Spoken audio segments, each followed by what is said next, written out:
Hi అందరికీ. ఈరోజు కథ అయితే చాలా బాగుంది.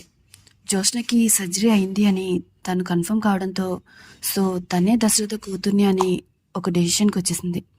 అలాగే దశరథ తీసుకునే డెసిషన్ కూడా చాలా ఇంట్రెస్టింగ్గా ఉంది. ఈరోజు ఏం జరగబోతుంది అనేది నేను షార్ట్కట్లో చెప్తాను. అందరూ కూడా సబ్స్క్రైబ్ చేసుకోండి. వ్యూస్ వస్తున్నాయి కానీ ఎవరు సబ్స్క్రైబ్ చేసుకోవట్లేదు. సబ్స్క్రైబ్ చేసుకుంటేనే నాకు కూడా ఇంట్రెస్ట్ ఉంటుంది కదా. Please to subscribe. అండ్ ఈరోజు ఏం జరిగింది అంటే, కార్తీక్ అయితే దీప్ దగ్గర ఉంటాడు. దీప్కి స్పృహ వస్తుంది కదా. పాప గురించి బాధపడుతుంది. తన కడుపులో ఉన్న బిడ్డ గురించి ఏం బాధపడద్దని, ఎలా జరగాలంటే అలా జరుగుతుంది. మన పాపకి పుట్టడం తను పుట్టక ముందే తనతో రుణం తీరిపోయింది, బాధపడద్దని కార్తీక్ చెప్తాడు. ఇక జ్యోత్స్నని చూపిస్తారు. జ్యోత్స్న దగ్గరికి పారిజాతం వస్తుంది. జ్యోత్స్న అయితే చాలా వీక్గా ఉంటుంది, కదలలేకుండా ఉంటుంది. ఇప్పుడు ఎలా ఉంది అని పారిజాతం అడుగుతుంది. ఇక జ్యోత్స్నకైతే చాలా డౌట్గా ఉంటుంది. నాకు సర్జరీ అయింది కాబట్టి నేనే దశరథ కూతున్నా అని అనుకుంటూ ఉంటుంది. ఇక దీప ఎక్కడుంది అని పారిజాతాన్ని జ్యోత్స్న అడుగుతుంది. దాసు దగ్గరికి వెళ్ళాను అని తెలిస్తే జ్యోత్స్న తిడుతుంది అని చెప్పి పారిజాతం అబద్ధం చెప్తుంది, తన రూమ్ దగ్గరే ఉన్నానని. అంతా కూడా అడిగిన తర్వాత జ్యోత్స్న కన్ఫర్మ్ చేసుకుంటుంది, దీప సర్జరీ రూమ్కి రాలేదు, తను పొరపాటు పడ్డాను అని. ఇంతలో ఒకరికి కార్తీక్ వస్తాడు. జ్యోత్స్న వాళ్ళు పాప గురించి మాట్లాడుకుంటారు, శౌర్య గురించి. ఇక కార్తీక్ రావడం చూసి జ్యోత్స్న ఆపేస్తుంది.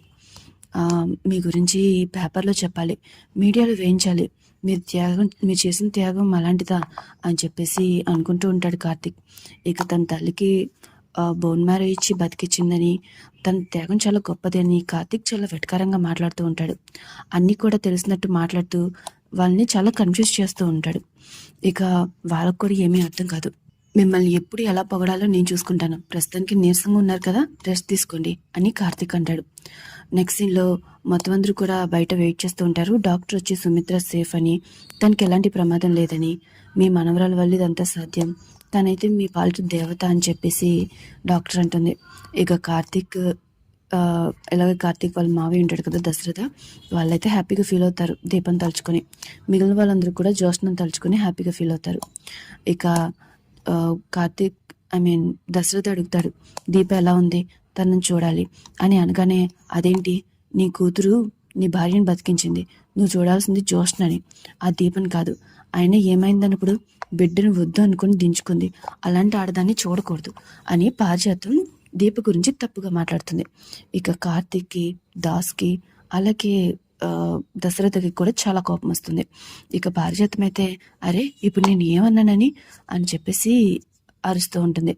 వాళ్ళ విషయంలో కలగ చేసుకోవద్దని నీకు ఎన్నిసార్లు చెప్పాలి అని తన హస్బెండ్ కూడా అంటాడు, పారిజాతం వాళ్ళ హస్బెండ్. ఇక దశరథ, కార్తీక్, దాసు వీళ్ళంతా కూడా దీపం చూడడానికి వెళ్తారు. దీపం చూసిన తర్వాత దశరథ అయితే హ్యాపీగా ఫీల్ అవుతాడు, అలాగే చాలా బాధపడుతూ ఉంటాడు బిడ్డ గురించి. ఇక తనకి బొట్టు పెడతాడు. నాకేదో పిచ్చి ఆశ ఉంది, నన్ను అలాగే ఉండనివ్వండి, లేకపోతే నేను ఈ అపరాధ భావం నుంచి బయటపడలేను అని దశరథ అంటాడు. ఇంతలో అక్కడికి వాళ్ళ నాన్న వస్తాడు. నువ్వేం తప్పు చేసో బాధపడడానికి అని అంటూ ఉంటాడు. ఇక వాళ్ళు ఏం మాట్లాడకుండా అలాగే చూస్తూ ఉంటారు. ఇంకా పారిజాతం కూడా వస్తుంది. వాళ్ళు వద్దనుకుని బిడ్డను కాదనుకున్నారు. ఇక్కడ చూడు, ఒకేసారి రెండు విచిత్రాలు జరిగాయి, ఇక్కడ ఒక ప్రాణం నిలబడింది, ఇక్కడ ఒక ప్రాణం పోయింది అని చెప్పేసి దశరథ వాళ్ళ నాన్న అంటాడు. ఇక కార్తీక్, దీప అయితే ఏమీ మాట్లాడకుండా అలాగే చూస్తూ ఉంటారు. సరే నేను వెళ్ళి జ్యోత్స్నను చూసొస్తానని చెప్పి వాళ్ళ తాతయ్య అక్కడి నుంచి వెళ్ళిపోతారు. పారిజాతం కూడా వెళ్ళిపోతుంది. నెక్స్ట్ సీన్లో సుమిత్ర ఉంటుంది. అందరూ కూడా సుమిత్రను చూడడానికి వస్తారు. ఇక సుమిత్ర హ్యాపీగా ఫీల్ అవుతుంది, నా కూతురు నన్ను బతికించేసింది అని చెప్పేసి అనుకుంటూ ఉంటుంది. ఇక తను ఎలా ఉంది, నా కూతురు ఎలా ఉంది అని చెప్పేసి సుమిత్ర కూడా అడుగుతుంది. దీప బాగానే ఉంది అని చెప్పి దశరథ అంటాడు. దశరథ అలా అంటుంటే వెంటనే పారిజాతం, నీ కూతురు జ్యోత్స్న, దీప కాదు, సుమిత్రని కాపాడింది కూడా జ్యోత్స్ననే అని చెప్పి పారిజాతం అంటుంది. అంటే కూతురు అన్నారు కదా, అందుకని దీప అనుకున్నారని చెప్పి కార్తీక్ అంటాడు. ఇక అందరూ కూడా అలాగే చూస్తూ ఉంటారు. ఇక మాట్లాడుకుంటూ ఉంటారు. దశరథ అయితే సుమిత్ర దగ్గరే ఉండి నిజం చెప్పేసేలా ఉన్నాడని చెప్పి కార్తీక్ సుమిత్రని దశరథని బయటికి రమ్మని మాట్లాడాలని అంటారు. నేను ఇక్కడే ఉంటాను కార్తీక్, నువ్వు వెళ్ళు అని దశరథ అంటాడు. ఇప్పుడు అత్త బాగానే ఉంది కదా, రండి మావయ్య అని కార్తీక్ అంటాడు. మీరు వెళ్ళండి అని చెప్పి సుమిత్ర అంటుంది. ఇక సుమిత్ర అక్కడే ఉంటుంది.